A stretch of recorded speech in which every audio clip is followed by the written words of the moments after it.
In this little video, we're going to look at values, but the value relationships when you have two objects. So I've got one tiny little vase here, and you can see the shadow shape again. So that's the values is the light compared to the dark. And I'm going to add another object. I could add the other object here, where there's a nice little cast shadow. What you don't want to have is the objects right next door to each other. You want a little space between them.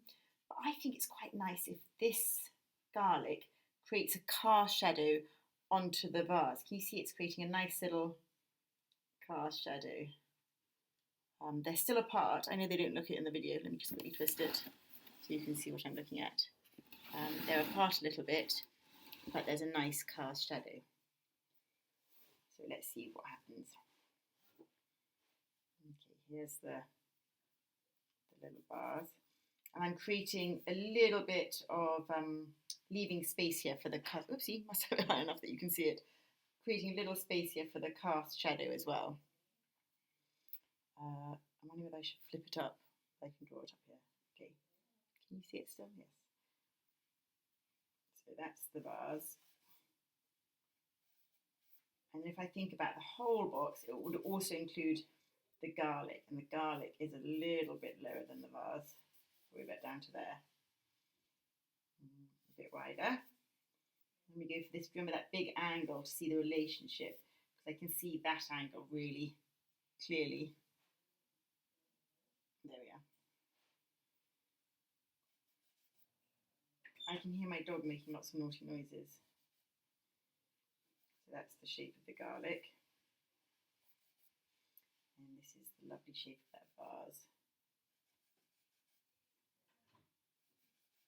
And there's a lovely cast shadow on the vase from the garlic. So I'm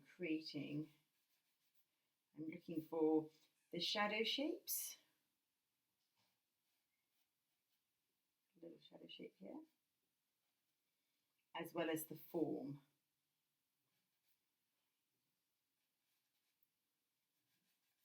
And there's the shadow. The shadow shape of the garlic is a little bit more complicated than the vase, but don't get too involved with all the little cloves. It's more important that you get the big shadow shape here. So there's perhaps one or two cloves you can explain, but it's more important that you get the overall shadow shape here.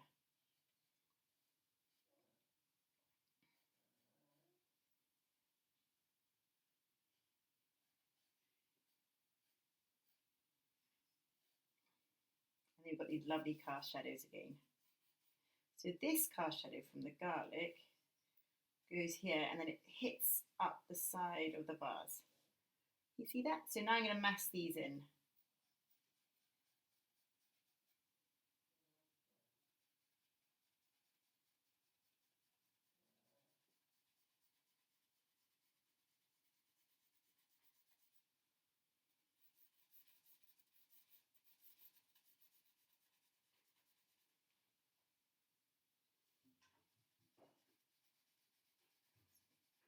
That was my other daughter, Florence.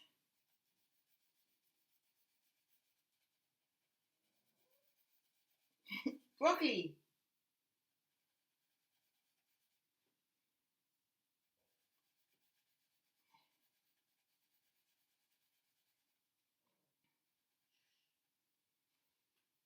There's my garlic. And the vase before I add the chalk to it.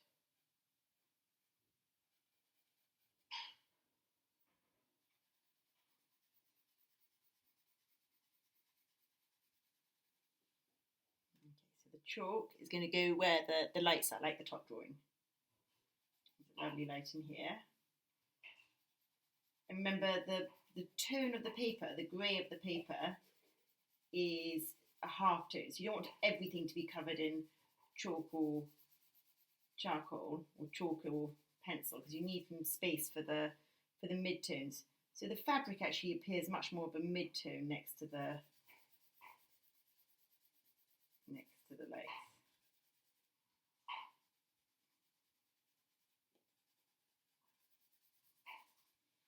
There we are. So we've got this lovely relationship of one object onto another, which the moment you get relationships going with patterns of light and dark, so you're no longer drawing the actual object, but you're drawing shapes of light and dark.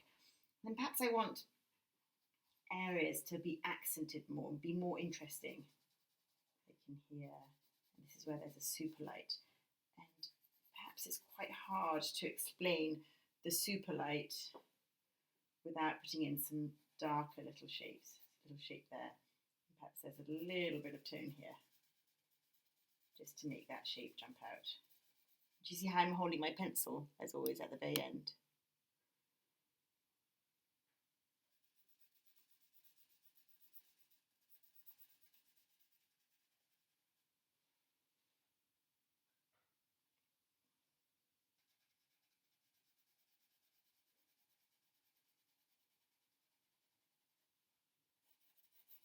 So when you do your still life setups, think about the light is incredibly important, but also when you have more than one objects, always try and make there be a relationship, whether it's from the cast shadow here or whether one object is casting a shadow, so that the play with the objects is all about the light and the dark.